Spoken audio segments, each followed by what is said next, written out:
আসন্ন সংসদ নির্বাচন সামনে রেখে প্রথম বৈঠকে বসছে বিএনপির কেন্দ্রীয় নির্বাচন পরিচালনা কমিটি। এদিকে সকাল থেকে গুলশান কার্যালয়ে নিয়মিত অফিস করছেন দলের ভারপ্রাপ্ত চেয়ারম্যান তারেক রহমান। রোববার বেলা 12টার দিকে গুলশান কার্যালয়ে যান তারেক রহমান, সেখানে এখনো অবস্থান করছেন তিনি। এদিকে বিকেল 5টায় প্রথমবারের মতো নির্বাচন পরিচালনা কমিটির বৈঠক হবে। বৈঠকে সভাপতিত্ব করবেন কমিটির চেয়ারম্যান ও বিএনপির স্থায়ী কমিটির সদস্য নজরুল ইসলাম খান। বৃহস্পতিবার রাতে নজরুল ইসলাম খানকে চেয়ারম্যান এবং রুহুল কবির রিজভীকে সদস্য সচিব করে 41 সদস্য বিশিষ্ট কেন্দ্রীয় নির্বাচন পরিচালনা কমিটি গঠন করা হয়।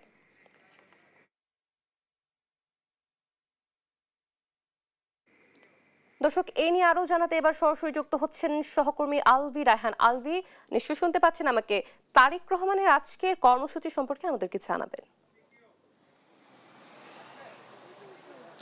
অবশ্যই ধন্যবাদ আপনাকে। আমি এই মুহূর্তে দাঁড়িয়ে আছি গুলশানের বিএনপির চেয়ারপারসন কার্যালয়ের সামনে, যেখানে বেলা 11টা 50-এর দিকে কিন্তু তার 196 নম্বর যে বাড়িটি রয়েছে সেখান থেকে তিনি বের হয়েছেন। বের হয়ে সরাসরি তিনি চেয়ারপারসনের কার্যালয়ে এসেছেন। এখানে রাজনৈতিক কর্মকাণ্ড রয়েছে, সেই কর্ম করার জন্য কিন্তু প্রতিদিনের মতো আজকেও তিনি এখানে এসেছেন। এখানে আসার পরে আমরা এখন পর্যন্ত জানতে পেরেছি যে বিকেলে একটি মিটিং রয়েছে, সেখানে আগামী নির্বাচনের রোডম্যাপ নিয়ে অনেক কথা হতে পারে বলে আমরা জানতে পেরেছি। এছাড়া এখানে স্থায়ী কমিটির সদস্যরা এখন পর্যন্ত কাউকে আমরা দেখিনি, তবে আসবে বলে আমরা জানতে পেরেছি। এছাড়া এখানে কিন্তু বিএনপির নেতাকর্মীরা যারা রয়েছেন তারাও আসছেন এবং সাধারণ মানুষও এসেছেন।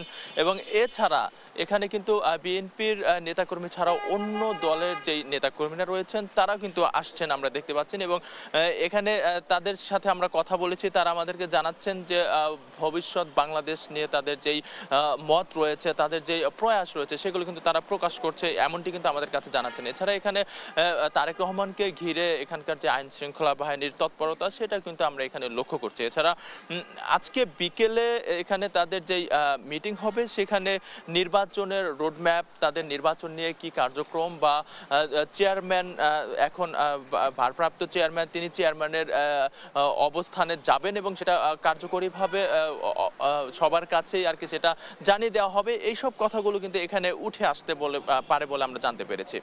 এই ছিল আমার কাছে গুলশান কার্যালয়ের সামনে থেকে সর্বশেষ তথ্য।